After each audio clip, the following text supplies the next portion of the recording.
Okay, so in this video, we're going to look at how to use a circular image to be an HP or health bar. And this can be used in a wide range of games. It's pretty common, say, in an MMO, where in the upper left corner or upper right corner, you have like a portrait of the player, and then there's a circular ring around them, and that's the health bar. There's going to be some similarities with this tutorial to the previous one in the series, and that was where I made a circle timer using these same images. However, just in case you didn't watch that one, I will start from scratch. And the main difference is in this one, this image, as you can see, the fill color is white. So this image is going to be used for the translucent background, and then this is going to be the fill color. The reason why it's white is because that lets us change the color based on relative HP. So say your HP is full, then we'll change the color to green. If your HP is maybe only 40%, we'll change the color to yellow. And then if your health drops, says, to under 20 or 25%, something like that, then it becomes red. So that's the main difference, is that using a white fill, it allows us to easily change between colors. So how do we go about doing this?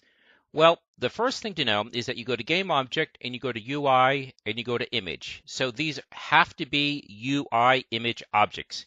You can't just do a 2D sprite. It specifically has to be UI and Image. Let's copy that and paste it. We will rename the first one. Let's call this HPBG because, as I said, it's going to be the background image. And this one is going to be HP Fill. And as you can see, because I double-clicked, it jumped to where the image is placed. So what we need to do is take the images from down here and associate them with the two UI image objects. So we're going to take counter circle and put it onto source image. And then white circle fill will go onto the HP fill. Now I'm just going to pause here for a second to demonstrate the core of how this works. So as you can see, there's image type here for the image component of this object. So if you click from simple and you go to fill, this is the primary attribute we're going to mess around with, is the fill amount. It's at 1, so it's 100%. Watch what happens when I slide this down. And so basically that's what would happen as the game plays. So say you're low on health and you use a heal potion or someone heals you, this would jump up. Or if you take damage, this would go down, that type of thing. Right here is the color attribute. So if you click on that, we're not going to do it this way. We're going to do it via coding, but I just want to show you it's that easy. So you just change the color attribute and suddenly it's red instead of white. And by default, it already is set to radio 360, and it's already set to bottom. Because typically that's how it works. For HP, you probably start at the bottom and you go around like this. Now, depending on if there's any interest, a variation of this would be, I think it was Resident Evil 4, where you could increase your maximum HP. So at the beginning of the game, your health, say, only filled up to there, but as you got the maximum health increases, it went around further and further and further. So if you want, we can look at how to cap the maximum amount. It's actually quite easy. Basically, it's just not letting this go beyond a certain number. Rather than going all the way to 1, you'd only let it go to, say, 75. And then if you get a health increase, then it goes to 85, that kind of thing. So if there's interest, we can go into the detail. But again, we won't be making these changes here in the inspector. I'm just showing you the key attributes that we're going to be changing. We're actually going to use a script to make those changes. So just like in the previous tutorial that I mentioned, we're going to create a GM object, and the GM object is going to control the meter. The reason for that is there tends to be a lot of tasks and functionality that aren't directly related to each other, but you really need to coordinate them. And so you have a GM object coordinate all of them. Now, just to be clear though, when I say GM, that's what you're going to name the object, and that's how you're going to use it. But functionally, there's absolutely nothing special to Unity about a GM object. You can call it GM, means nothing to Unity. It's just an indication to you, the designer, what you're using that object for. So let's go ahead and do that. Game object, and we'll do create empty, and we'll call this GM. And actually, before we go further, we need to move these, because if you double click on canvas, which automatically gets created when you add UI objects, you can see, so this is the canvas, these are way out of bounds. So we're just going to select these both, grab the arrows to move them around, and there it is in the upper left corner. So now we need the GM object to be aware of this so it can make changes to it. So right click, create, C# script, and let's call this HPCon, short for HP control. Depending on the type of game or type of application you're making, you actually might attach multiple scripts to one object. So even though I'm calling it HPCon, you could actually give it a different name if, say, you're only using one script and it's going to do a bunch of things. But I try to name the script after the functionality, and right now the only functionality is going to be the HP. So we have our GM object. We drag and drop our script onto it, and now you want to open up that script.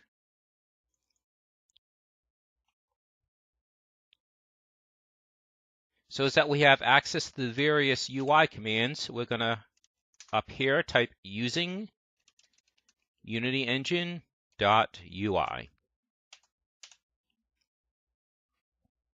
We're going to get rid of this. It's just a remark statement. That's what that double / means. It's a remark and is not executed. It's purely used for documentation. In short, this gets done once. It gets executed once when the object is instantiated. This happens once per frame. So what do we need? We need an image object, and it's going to be, we'll call it HP meter. And we save it. Now we'll jump back to Unity. And if you click on GM, here's a script component, HP meter, none. So now you just take the HP fill and you put it there. For want of a better term, the GM object is now aware of the meter and can now make changes to it.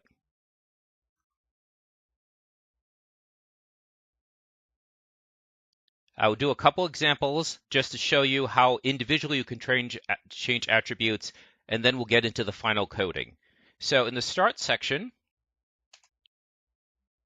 so we said we want to make a change to that HP meter object, .get component, and we want to change the image component. So you're just drilling down from general to specific. It's this object, it's a component, which component? This component, okay? Well, which attribute of that component?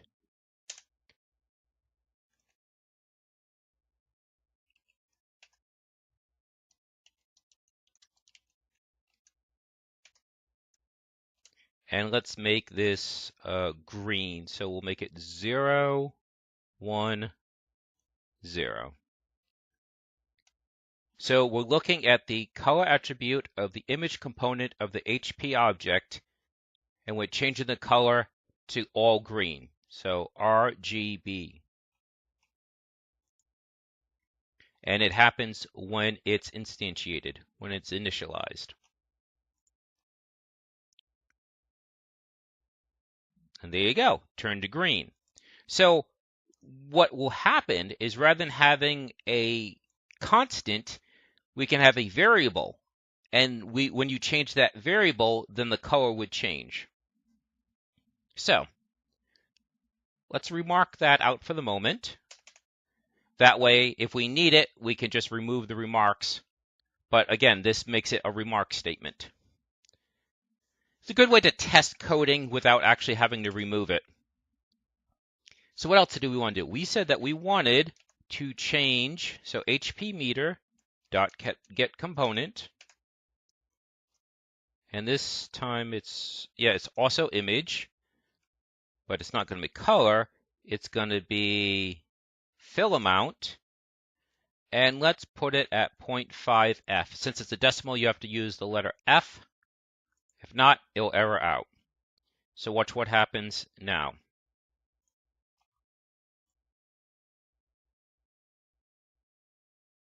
It's only half full. So those are the two attributes that we're going to be changing. It's just a matter of how we changed it. Now, like I was saying, in an actual game, you're going to have like collision detections, and then a message has to go to the GM object letting you know that collision has occurred and that HP has been reduced. So clearly this isn't part of a larger game, so I can't do that. So I'm going to just have a key press reduce the HP, and it'll just be up to you to remove the key press coding and replace it with the collision in your application. So we'll also remark this out for the moment. So let's go ahead and create public float, and we'll call it fill up, and we'll set it at 0.2F, so 20%. Let's save that. And let's go back to the inspector, and we're going to change this to 0.2 here. As you can see, it did indeed change it to 0.2. So now what we're going to do is we're going to, let's add a color variable, see how that works. So public color, and we'll call it current color equals new color, and it's RGB just like we showed down there. So we'll start it off as red. So it's all red.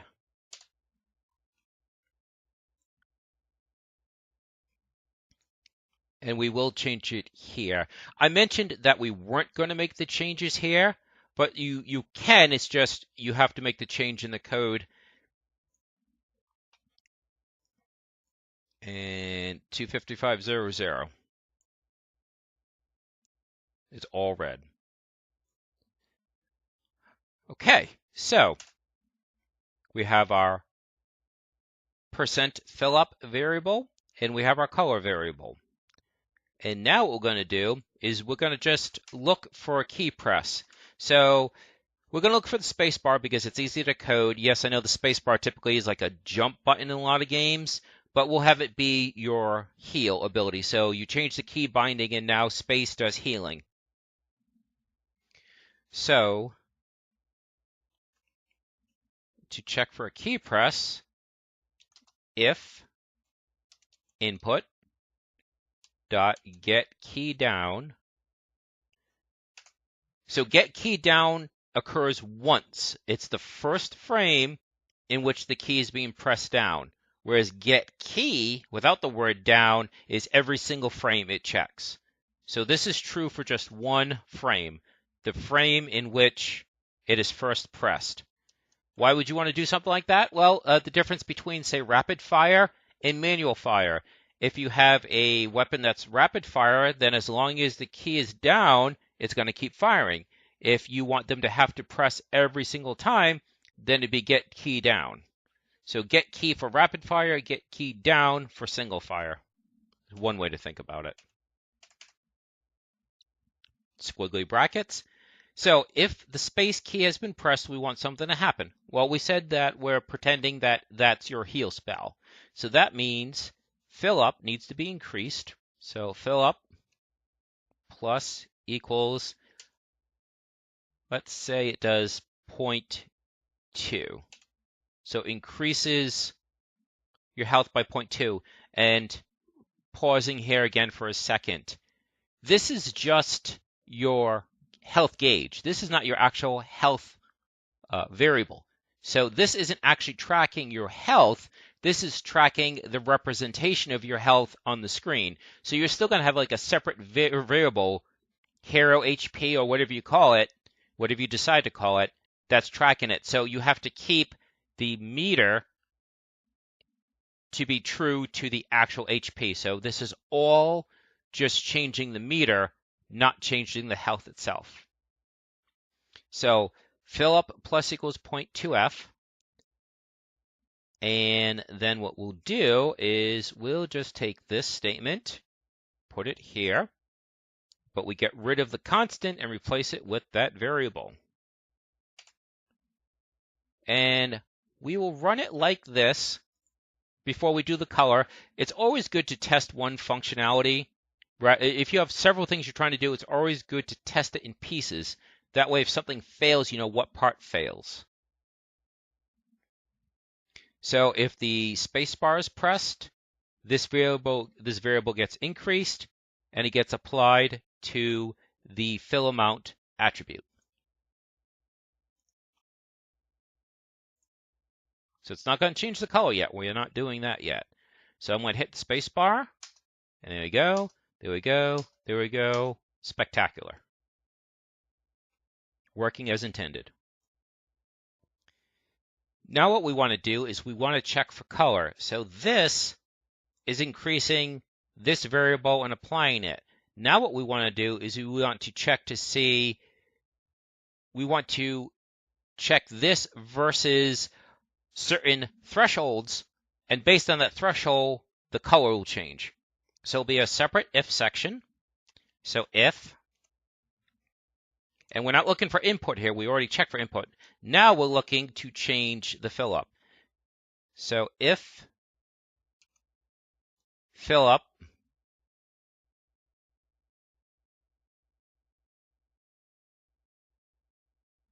and as I go, I might have to rewrite this, but again, it's an iterative process. So you get it working and then you refine it. So if fill up is greater than 0.2F. So 0.2F, I say 2F. 0.2 will be the threshold for red. So if it's above that,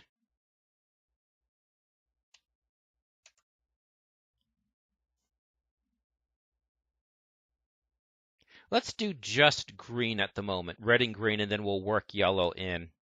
So we'll take this one, put it here, and that changes it to back to green because we said RGB. So changes it back to green. If it's not greater than 0.2, so else,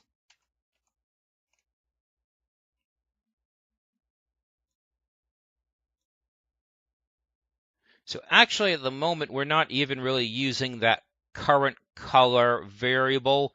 We probably should, but this might make it a little bit clearer exactly what's happening. So if this variable is greater than 0.2, make it green. If it's not greater than 0.2, it should be red.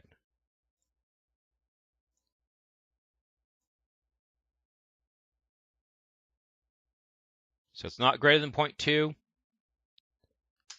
Now it is. So let's do this now. Let's change the threshold. Let's say 0.4.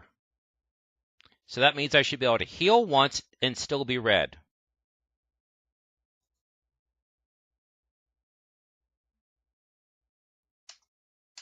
Excellent. So now it's just a matter of putting one in between there where it turns yellow instead of immediately to green.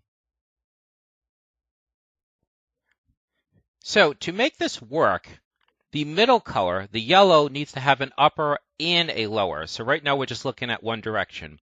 So what we're going to do is we'll say if fill up is greater than 0.4, so add another parenthesis here, double ampersand, so and fill up is less than, say, 0.7. Also put an F in. One more bracket, one more parenthesis, excuse me.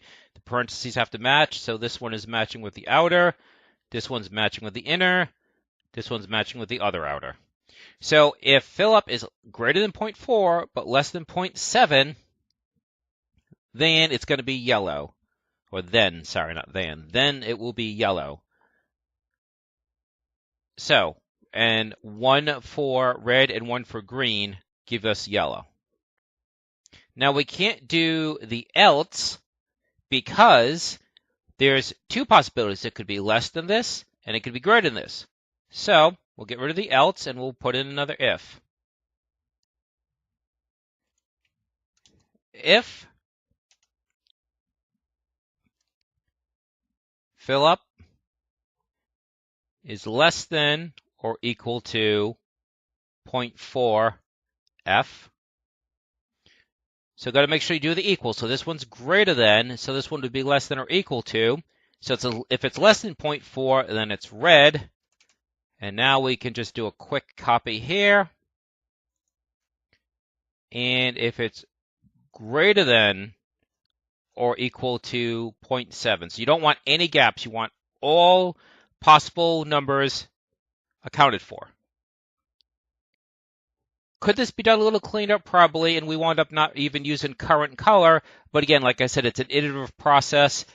Even AAA developers, they make it work, and then they go back and they optimize. Sometimes there's like separate teams who just do optimization. So, I believe that should do it, because now we're saying you hit the space bar, this is increased by 0.2, so the meter is changed. It's adjusted accordingly, and then we look at what range that newly adjusted number, that newly adjusted variable, what its number is. If it's in this range, it's this color. If it's below that, it's this color. If it's above it, it's whoops, sorry, that's wrong. Sorry for confusion, green. So each one should be different. This is yellow, red, green. So one of the downfalls to copy and pasting, you have to make sure you change everything that needs to be changed. Okay.